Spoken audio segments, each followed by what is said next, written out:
அன்பு தமிழ் மக்களே வணக்கம். ஒவ்வொரு பாலஸ்தீன விடுதலை போராட்ட வீரர்களையா குறிவைத்து இந்த இஸ்ரேல் இராணுவம் கொன்று குவித்து வருகிறது. இதுவரைக்கும் செத்துப்போன பாலஸ்தீன தியாகிகள் ஒன்றா ரெண்டா எடுத்து சொல்ல, நாங்கள் எத்தனை தியாகிகளுக்குத்தான் சிலை வைத்து மாலை போட்டு கும்பிடுவது? அது இப்போது சாத்தியமா?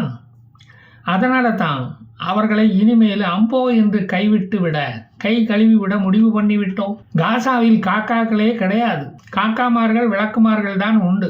எனவே காக்காக்கள் இளைப்பாற அவர்களுக்கு சிலைகள் வைக்க வேண்டாம் என்று நாங்கள் முடிவு எடுத்து விட்டோம். சிலைக்கு செலவழிக்கும் பணத்தில் துப்பாக்கிகள் வாங்கினாலாவது பல தியாக செம்மல்களை உருவாக்கலாம். என்ன நான் சொல்வது சரிதானே? ஒரு பக்கம் வடக்கு காசாவில் இஸ்ரேலு குண்டு போட்டு பொழிச்சுக்கிட்டு இருக்கான்.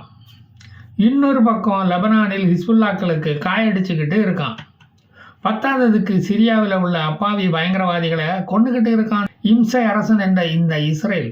இதை பார்த்த ஈரானும் இஸ்ரேலுக்கு மேலே ஏவுகணைகளை விடவா இல்லை அல்லக்கைகளை விட்டு ஏவுகணைகளை விட சொல்லலாமா என்று இந்த தாடி தாத்தா மினரல் வாட்டர் பாட்டில மடக்கு என்று தண்ணி குடிச்சுக்கிட்டு யோசிச்சுக்கிட்டு இருக்காரு.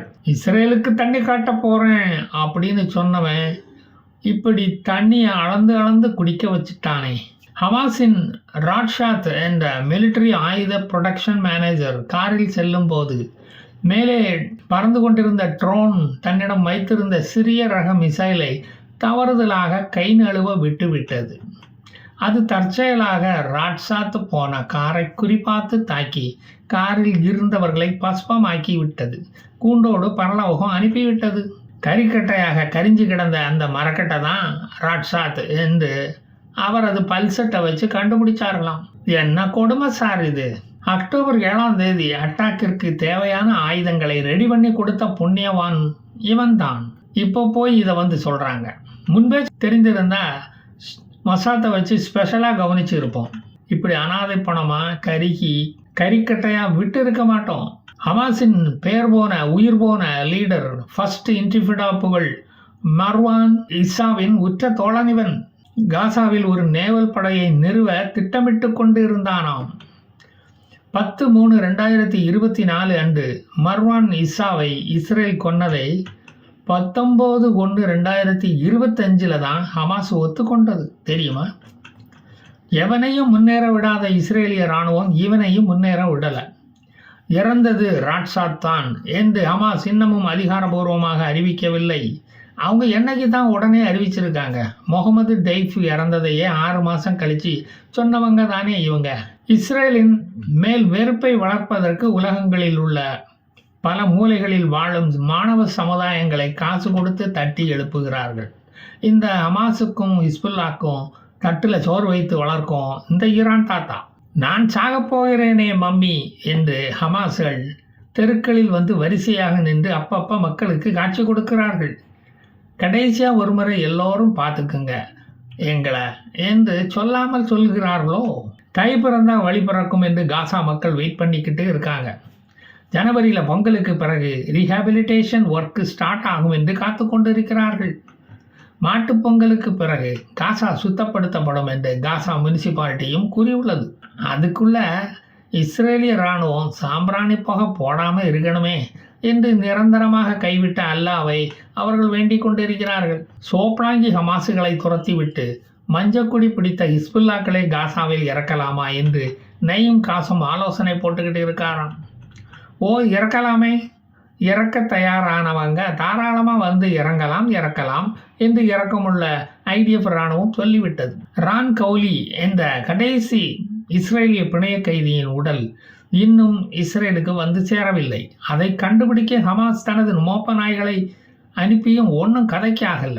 உயிரை பணயம் வைத்து ஹமாஸ் நாய்களும் தேடிக்கொண்டுதான் இருக்கிறார்கள். ஹமாஸுகள் இப்போது போராடுவது சுதந்திர பாலஸ்தீனத்துக்காக அல்ல, அவர்களது சர்வைவலுக்காகத்தான் போராடுகிறார்கள்.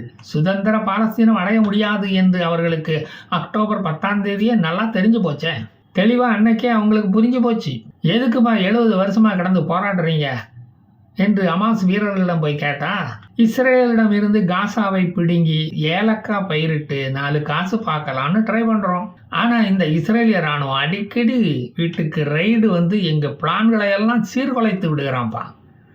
காசா மக்களின் கல்வி அறிவு வளர்ச்சிக்கோ மருத்துவ சிகிச்சை வளர்ச்சிக்கோ எங்கள் பொன்னான நேரத்தை வீணடிக்க நாங்கள் தயாரில்லை. ஏலக்காய் உற்பத்தி தான் இப்போ காசா மக்களின் தலையாய தேவையாக இருக்கிறது. ஒரு ஏலக்காய் டீ கூட குடிக்க முடியாத அவல நிலையில் அவர்கள் அவதிப்படுவது உங்கள் கண்ணுக்கு தெரியவில்லையா? அது எங்கள் நெஞ்சை விழுக்குகிறது. அது உங்க நொல்ல கண்ணுக்கு தெரியலன்னா நீங்க கூலிங் கிளாஸ் போட்டிருப்பீங்கன்னு நினைக்கிறேன்.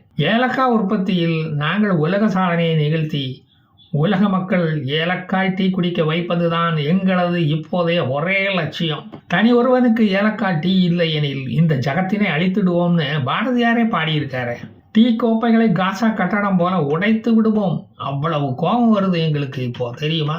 காசாவின் மேல் அவ்வளவு அக்கறை காட்டும் அமெரிக்கா சமீபத்தில் காசாவில் பெய்த மழையால் பல பாலஸ்தீனர்கள் அவதிப்பட்ட போது எங்கே போயிருந்தது?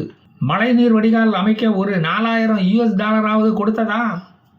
ஒரு பைசா நிதியை கூட கொடுக்காத இந்த ஒன்றிய அமெரிக்காவை இனியும் நாங்கள் நம்ப தயாரில்லை. இந்த மாற்றான் தாய் மனப்பான்மையை வேறறுக்க வேண்டும். மாற்றான் தோட்டத்து மல்லிகையும் மணக்கும் என்ற கொள்கை பிடிப்பு உள்ளவர்கள் நாங்கள். அந்த மல்லிகையை நுகர்ந்து பார்க்க துடிப்பவர்கள் நாங்கள். படிதாண்டிய பத்தினிகளுக்கு மல்லிகைப்பூவை சூட்டி அழகு பார்க்க நினைப்பவர்கள் நாங்கள் என்பதை இந்த ஒன்றிய அமெரிக்கா எப்பத்தான் புரிந்து கொள்ளுமோ தெரியல. எங்களுடைய ஆசையை என்றுதான் நிறைவேற்றப் போகிறதோ தெரியவில்லை. காசா மழை நீரோடு நாங்கள் பட்ட பாடு இருக்க, அது சென்னை மக்கள் பட்ட கஷ்டத்தை விட மகா கஷ்டம். சென்னை மக்களுக்காவது மொட்டை மாடி இருந்தது, எங்களுக்கு அப்படியா இருக்கு? இந்த இஸ்ரேல் பையன் தான் வந்து எல்லாத்தையும் மொட்டை அடிச்சுக்கிட்டு போயிட்டாங்க. எல்லா பில்டிங் மொட்டை மாடிகளையும் அடித்து உடைச்சி தகர்த்து எரிஞ்சிட்டு போயிட்டானே. இந்த மழை தண்ணீர் டெண்டுக்குள்ள பூந்ததால எங்க இல்லத்தரசிகள் கூட நிம்மதியா தூங்கக்கூட முடியவில்லை. இப்போது நாங்க பெத்து போட்ட வாரிசுகள் வீட்டுக்குள்ளேயே தண்ணி தேங்கி இருப்பதால் தூங்காம முழிச்சுக்கிட்டே இருக்கிறான். எங்க போட்டு நாங்க பிவி கூட படுத்து உறங்குறது? மழை இல்லை என்று ஒரு நாட்டில் புலம்புறாங்க ஒரு பக்கம். இங்க வந்து பாருங்கடா, மழை வந்தா என்ன கஷ்டம் எல்லாம் இருக்குன்னு இங்கே வந்து பார்த்தா தானே தெரியும். அது இல்லாமல் மழை வரலன்னு கிறுக்கு போய பிள்ளைய கவலைப்பட்டுக்கிட்டு இருக்கானுங்க. நாங்கள் பாட்டுக்கு குளிக்காமல் கொள்ளாமல் நிம்மதியாக இருந்தோம். இந்த அடமழை வந்து எங்களை குளிப்பாட்டி விட்டது. எங்கள் கஷ்டம் எவனுக்கு தெரியுது, எவனுக்கு புரியுது பாஸ்கரா?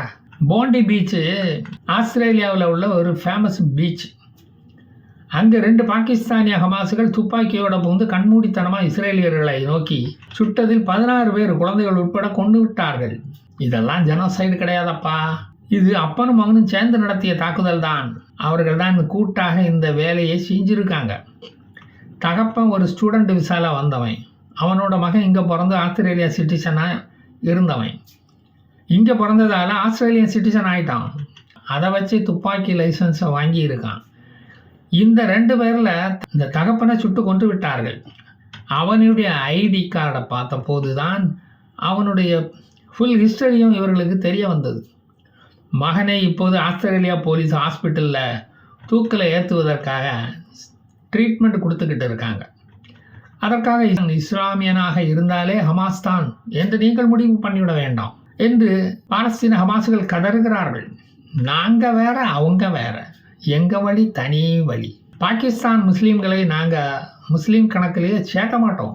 நாங்கள் என்ன அவங்கள மாதிரி கிரிக்கெட் விளையாடி இந்தியா கிட்ட தோத்துக்கிட்டா இருக்கோம்? நாங்கள் என்ன அவங்கள மாதிரி தண்ணீர் தடம் திறந்து விட சொல்லி போராடிக்கிட்டா இருக்கோம்? நாங்கள் என்ன அவங்க மாதிரி அமெரிக்கா கிட்ட போய் பிச்சை எடுத்துக்கிட்டா இருக்கோம்? நாங்கள் என்ன அவங்கள மாதிரி அடுத்த நாட்டுக்குள்ளே போய் பயங்கரவாதம் செயல்களை பண்ணிக்கிட்டா இருக்கோம்? எங்கள் பயங்கரவாதம் எல்லாம் உள்நாட்டிலேயே இஸ்ரேல் என்ற எங்கள் நாட்டுக்குள்ளே தான் நடத்துவோம். இஸ்ரேலியனை கொன்னா பாவம் இல்லைன்னு எங்களுடைய மடப்பள்ளிகளில் நாங்கள் சின்ன வயசாக இருக்கும்போது கற்றுக் கொடுத்துட்டாங்களே. நாங்கள் பாவம் செய்தால் மோட்சத்துக்கு போவோம். அங்கே உள்ள நைட் கிளப்பு எல்லாம் ஜாலியாக இருக்குமாமே. நீங்கள் பாவம் செஞ்சால் ஜெயிலுக்கு தான் போவீங்க. உங்களுக்கு மோட்சம் கிடைக்கவே கிடைக்காது. பெயிலு வாய்தா அப்பீல் என்று நீங்கள் அலையணும். எங்களுக்கு அந்த கஷ்டமெல்லாம் கிடையாது. சஜித் அக்ரம், நவீன் அக்ரம் என்ற தகப்பனும் பிள்ளையும் இந்த அக்கிரமத்தை பண்ணியிருக்கானுங்க.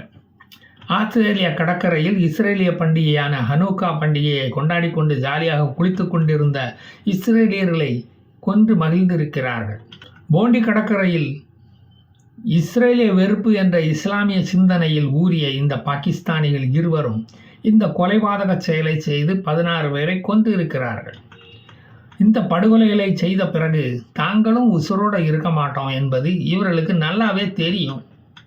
அதனால் என்ன, இஸ்ரேலியன் சந்தோஷமாக இருப்பது பிடிக்காமத்தானே தங்களை அழித்துக்கொள்ள இவர்கள் துணிந்து விட்டார்கள்.